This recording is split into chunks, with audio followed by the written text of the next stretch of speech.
يا راغبا في كل علم نافع.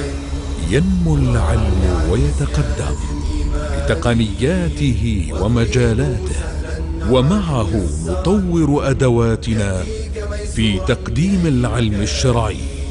أكاديمية زاد أكاديمية ينبوعها صاف ليروي غلة الظمآن، والسنة الغراء شارحة له، فهما لنا من ربنا وحيان.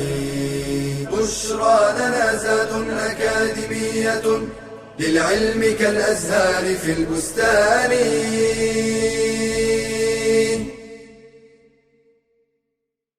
Assalamu alaikum wa rahmatullahi wa barakatuh, and welcome back to the 9th hadith in the second level of the prophetic traditions and noble statements of Prophet Muhammad sallallahu alayhi wasallam. We begin by praising the Almighty Allah alone and sending the greatest peace and salutations upon His final messenger sallallahu alayhi wasallam. In hadith number 9, my dear students, the narrator is Abdullah ibn Umar ibn Khattab radiyallahu anhuma. We say anhuma because he and his father both were companions. And if I say he's the son of Umar ibn Khattab, that means he was Prophet Muhammad's brother-in-law, because Hafsa radiyallahu anha was married to the Prophet sallallahu alaihi wasallam. So it was narrated that Abdullah ibn Umar radiyallahu anhuma said, the Messenger of Allah, peace be upon him, took hold of my shoulder and said, be in this world as if you are a stranger or a wayfarer. Later on, Abdullah ibn Umar ibn Khattab, may Allah be pleased with him, and his father used to say, when evening comes, do not wait for the morning. And when morning comes, do not wait for the evening. And take from your good health for your sickness, and take from your life for your death. This hadith is a sound hadith, and it is collected by Imam Bukhari. May Allah have mercy on him. So the hadith has two segments. One segment which is marfu'a, which means Abdullah ibn Umar radiyallahu anhuma narrated what the Prophet sallallahu alaihi wasallam did and said to him. And the next segment is mawquf, where Abdullah ibn Umar ibn Khattab is commenting on the hadith as how he benefited out of the statement of the Prophet ﷺ, and he's sharing with us his personal advice. So the next part of the hadith was not something that the Prophet ﷺ is saying, rather it is the advice of Abdullah ibn Umar ibn Khattab based on his understanding from the Prophet ﷺ. When he said, when evening comes, do not wait for the morning. When morning comes, do not wait for the evening. And take from your health towards your sickness, and take from your life towards your death, and so on. Abdullah ibn Umar ibn Khattab radiyallahu anhuma is such a great companion of the Messenger of Allah, peace be upon him. He attended the battle of Al-Khandaq and the following battles. But Badr and Uhud, he didn't attend. Why? Because he was too young. The Prophet ﷺ disapproved him attending any battle. He was simply a teenager. But he attended the battle of Al-Khandaq, the trench, and the subsequent battles and expeditions. Abdullah ibn Umar ibn Khattab radiallahu anh was actually a mufti. Even after the Prophet ﷺ passed away, he used to give fatwa for 60 years. Such a qualified companion. He lost his eyesight towards the end of his life, and he was the last one of the companions of the Prophet ﷺ to die in Mecca on the year 73 after the migration of the Prophet ﷺ. Abdullah ibn Umar ibn Khattab resembled the Prophet ﷺ so much that he used to imitate him in every action, in the way he walked, in the way he talked, and so on. After the death of Prophet Muhammad ﷺ, when people used to see Abdullah ibn Umar coming from distance, they would confuse him with the Prophet, because he walked the same way that the Messenger of Allah, peace be upon him, used to walk. And when the Prophet ﷺ interpreted one of his dreams, which he shared with his sister Hafsa. He said, نعم العبد عبد الله لو كان يقوم من الليل. He's such an excellent servant of Allah if he just were to offer night prayer. So he was regular in offering tahajjud and night prayer afterward. And Nabi sallallahu alayhi wa sallam taking hold of the shoulder of Abdullah ibn Umar ibn Khattab. He used to do that with many of his companions, Abdullah ibn Amr ibn al-As, Mu'adh ibn Jabal, show them care and affection. And he was not just a teacher, he was like a bigger brother, he was like a bigger friend. So he instructed his companions, whether individually or in groups. That's why they benefited so much from his guidance, sallallahu alaihi wasallam. And the Messenger of Allah, peace be upon him, was given what he described as jawami' al-kalim. Yani Allah the Almighty favored him with giving him the most comprehensive of speech. So instead of giving a long speech, he would just say a few words. Then it will be explained in a speech or a khutbah or even in a book. Like, كن في الدنيا كأنك غريب أو عابر سبيل.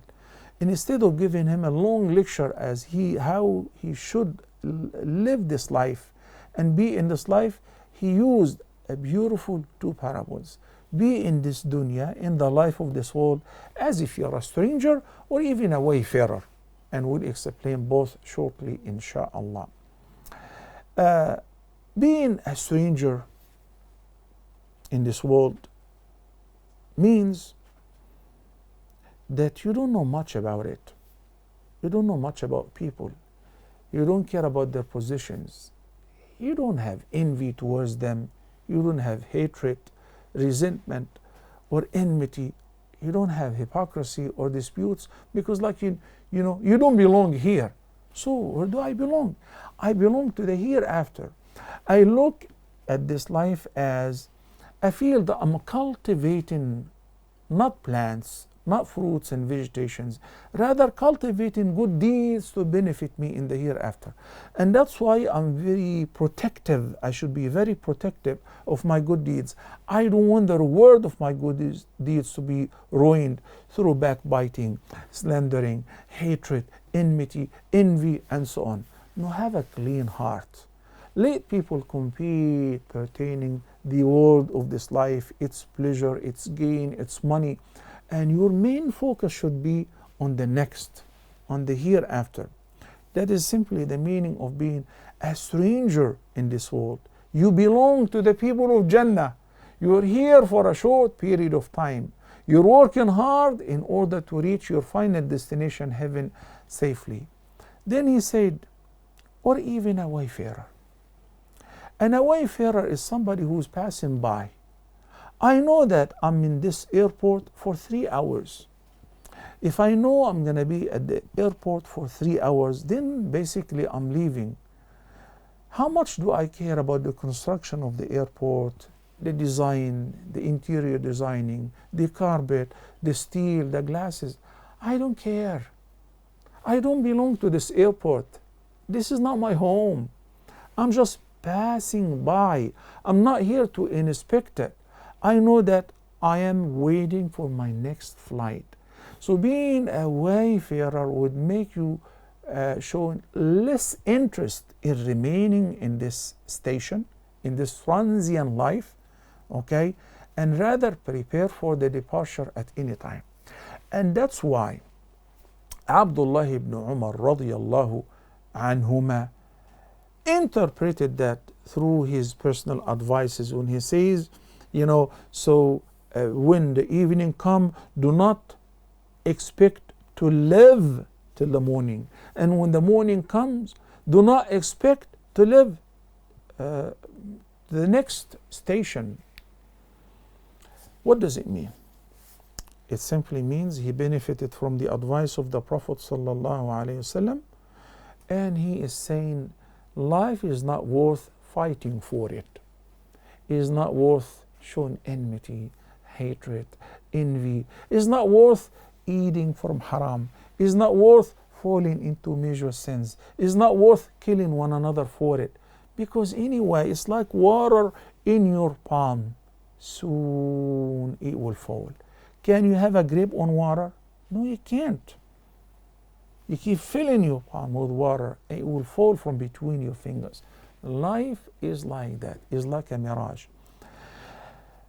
Since Allah the Almighty stated in Surah Luqman, وَمَا تَدْرِي نَفْسٌ مَاذَا تَكْسِبُ غَدًا وَمَا تَدْرِي نَفْسٌ بِأَيِّ أَرْضٍ تَمُوتُ. So we have learned that I don't know when, where, and how will I die. But I know for certain that I will die. I know for certain that I'm leaving this life, and death has nothing to do with age, health, wealth, position, or strength. Death takes away strong people, wrestlers, athletes, while in the final match, in the final tournament, while on the playground, 20 years old, 24 years old. How come? He's physically fit. Look at him. He drops dead. Why? It's time.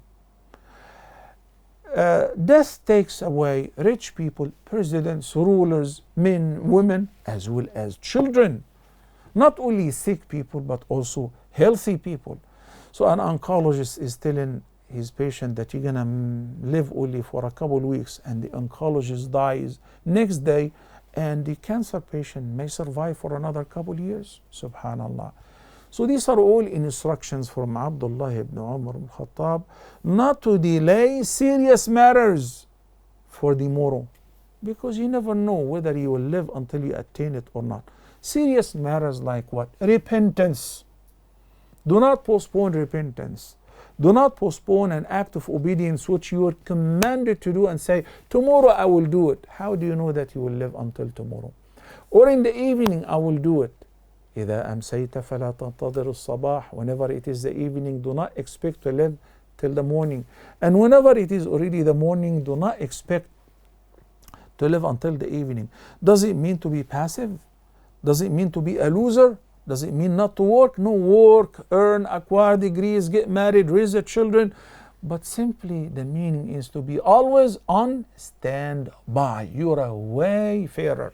And death is not going to seek permission from you to take away your soul.